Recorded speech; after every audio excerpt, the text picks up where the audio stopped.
نحمده ونصلي على رسوله الكريم اما بعد فاعوذ باللہ من الشیطان الرجیم بسم اللہ الرحمن الرحیم۔ قرآن حکیم کی ایک آیت ہے جس کو قرآن حکیم کی آیات کا سردار کہا جاتا ہے اور اس کو آیت الکرسی کہا جاتا ہے۔ قرآن حکیم کے اندر یہ آیت کریمہ بڑی عزت اور برکت والی ہے۔ اہل ایمان اس کی افادیت سے بہت ناآشنا ہیں۔ اگر اس کی فضیلت اور افادیت ہمیں پتہ چل جائے تو ہماری زندگی کی پریشانیاں، بیماریاں، آفات ہم سے ختم ہو جائیں۔ شیطان جو ہے سب سے زیادہ اگر کسی آیت کریمہ سے خوف کھاتا ہے تو وہ آیت الکرسی ہے۔ اس نے باقاعدہ طور پہ صحابی رسول رضی اللہ تعالی عنہ کو یہ بات بتلائی کہ اگر ہمارے سے حفاظت چاہتے ہیں تو آپ کے نبی صلی اللہ علیہ وسلم پہ جو قرآن اترا اس میں آیت الکرسی ہے، جہاں پڑھی جاتی ہے وہاں سے شیاطین جنات بھاگ جاتے ہیں، جنات کے ماننے والے بھی بھاگ جاتے ہیں۔ چونکہ قرآن حکیم کے اندر من الجنت والناس ہے کہ انسان اور شیطان جنات بھی ہیں۔ شیطان خالی یاد رکھیے جنوں میں سے نہیں ہے، شیطان انسان بھی ہوتے ہیں۔ شیطان اصل میں جو ابلیس ہے وہ تو ایک ہے جسے عزازیل کہا جاتا ہے، لیکن اس کے تعاون کرنے والے من الجنت والناس انس اور جن ہیں۔ اب انسان بھی شیطان ہو سکتا ہے، جنات بھی شیطان ہو سکتے ہیں۔ جو اللہ رسول کے نافرمان ہیں، جو حسد رکھتے ہیں، بغض رکھتے ہیں، کینہ رکھتے ہیں، وہ سب شیطان ہیں، چاہے وہ انسان ہو چاہے وہ جنات ہوں۔ آیت الکرسی کا یہ کمال ہے کہ جہاں آیت الکرسی پڑھی جاتی ہے شیاطین وہاں سے بھاگ جاتے ہیں۔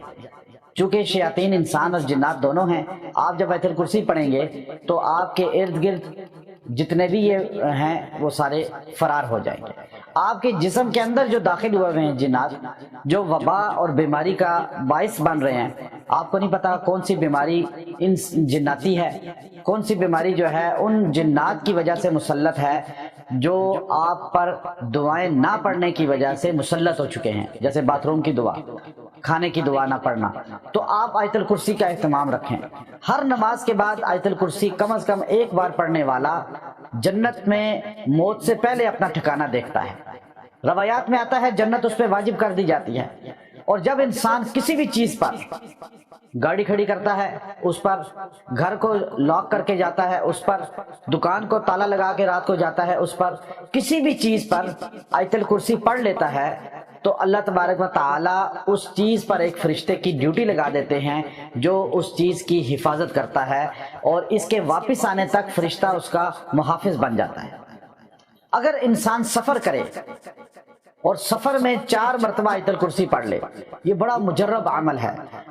تبلیغی جماعت کے امیر حضرت مولانا نذر الرحمان صاحب دامت برکاتہم العالیہ میری گاڑی میں فرنٹ سیٹ پہ تشریف فرما تھے، سفر پہ تھے ہم، تو مجھے فرمانے لگے کہ آیت الکرسی پڑھ لو، پہلے 1 مرتبہ پڑھ کے دائیں پھونکو، پھر دوسری مرتبہ پڑھ کے بائیں پھونکو، تیسری مرتبہ پڑھ کے سامنے پھونکو، چوتھی مرتبہ پڑھ کے پچھلی طرف پھونک لو، اللہ کے 4 فرشتے چاروں جہت سے تمہاری حفاظت کریں گے۔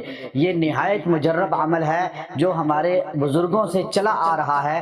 میں نے حضرت سے فرمایا کہ حضرت آپ مجھے اجازت عطا فرما دیں، تو حضرت مولانا نذر الرحمان صاحب دامت برکاتہم العالیہ نے فرمایا مجھے میری طرف سے اجازت ہے۔ تو یہ عمل تاثیر ہے کہ جب سفر کریں 4 مرتبہ آیت الکرسی پڑھ کے دائیں بائیں آگے پیچھے پھونک دیں، آپ کی حفاظت ہوگی۔ آیت الکرسی کا اتنا مجرب عمل ہے کہ آپ کو پریشانی لاحق ہے، سخت اذیت تکلیف کے اندر مبتلا ہیں، کوئی کام ایسا ہے جو پھنس چکا ہے، اب وہ کام نہیں ہو رہا، تو آپ ایک نشست میں 70 مرتبہ آیت الکرسی پڑھیں، اللہ تبارک و تعالی اس کام کو حل فرما دیں گے۔ اتنا اللہ نے اس کے اندر تاثیر رکھی ہے۔ پھر آیت الکرسی کو آپ ہر وقت چلتے پھرتے پڑھیں، مشکل میں ہے پڑھیں، پریشانی میں ہے پڑھیں، غم میں ہے پڑھیں، بیماری میں ہے پڑھیں۔ چونکہ یہ آیت الکرسی پانی پہ دم کر کے پئیں، جب مریض کو کوئی بھی بیماری ہو آپ اس پہ آیت الکرسی پڑھ کے دم کر دیں، آیت الکرسی پڑھ کے جو ہے اس کو پانی پہ پلا دے، انشاءاللہ اس کے جسم سے امراض خارج ہو جائیں گے، اس کے جسم سے جو ہے بیماریاں نکل جائیں گی۔ یہاں تک کہ اگر کسی آدمی کو دماغ اس کا کمزور ہو جاتا ہے، اب وہ آدمی جو ہے چیزیں بھولتا ہے، تو اس کو چاہیے کہ آیت الکرسی کو 21 مرتبہ تیل پہ دم کر کے سر کی مالش کرے، دماغ قوی ہو جائے گا۔ اور چونکہ یہ شیاطین جو ہے ان کا اثر جنات کا دماغ پہ پڑتا ہے، دماغ پہ جا کے مسلط ہو جاتے ہیں۔ آیت الکرسی پڑھ کے پھونکنا سر پر، آیت الکرسی پانی پہ دم کر کے پینا، آیت الکرسی کو تیل پہ دم کر کے سر کا مساج کرنا، یہ سب چیزیں جنات کو، شیاطین کو نکال دیتی ہیں۔ اور آیت الکرسی اتنی بابرکت ہے کہ اس کو پڑھنے والا جہاں جہاں تک اس کی آواز جاتی ہے وہاں تک شیاطین جنات انسان سے دور بھاگ جاتے ہیں اور انسان کا ساتھ چھوڑ دیتے ہیں۔ تو یہ ایسی آیت اللہ نے ہمارے نبی صلی اللہ علیہ وسلم پر نازل فرمائی کہ جس کو اللہ رب العزت نے اپنی کرسی کے ساتھ تشبیہ دی۔ اللہ کی کرسی کون سی قدرت والی ہے جو عرش مالا کے ساتھ منسلک ہے، اللہ تبارک و تعالیٰ کی وہ شان والی کرسی، عزت والی کرسی، اس آیت کو کہ یہ پورے قرآن پاک کے اندر ایک تاج کی حیثیت رکھتی ہے۔ اور قرآن پاک کا جو خلاصہ ہے، پورے قرآن پاک کا جو نچوڑ ہے، وہ اس آیت کرسی کے اندر اللہ تبارک و تعالیٰ نے پنہا رکھا ہے۔ اور یہ اللہ کی وحدانیت، اللہ کی توحید، اللہ کی ذات کا تعارف کراتی ہے کہ اللہ کی ذات سوتی نہیں، اسے اونگ نہیں آتی، کمزوری سے پاک ہے، اور اللہ ایک ہے، وحدہ لا شریک ہے۔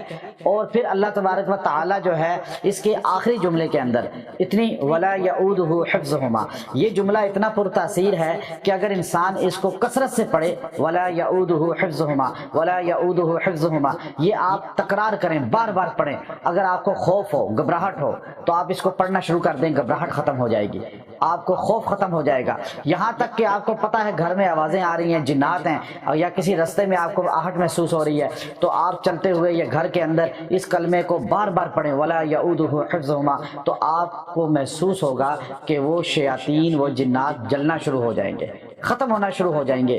تو جو انسان اس کا آخری جملہ وَهُوَ الْعَلِيُّ الْعَظِيمُ، اللہ کی ذات کا تعارف ہے اس کے اندر، جو اس کو کثرت سے بولتا ہے، چلتے پھرتے، اٹھتے بیٹھتے، دفتر جاتے ہوئے، انٹرویو دیتے ہوئے جاتے ہوئے، اللہ اس کو مرتبہ عطا فرماتے ہیں، عزت عطا فرماتے ہیں، لوگوں کی نظر میں اس کو بلند کر دیتے ہیں، مقام دے دیتے ہیں۔ تو آیت الکرسی سے اپنا تعلق مضبوط کر لیں، انشاءاللہ گھروں میں پریشانیاں ختم ہو جائیں گی، سکون آ جائے گا۔ وآخر دعوانا ان الحمد للہ رب العالمین۔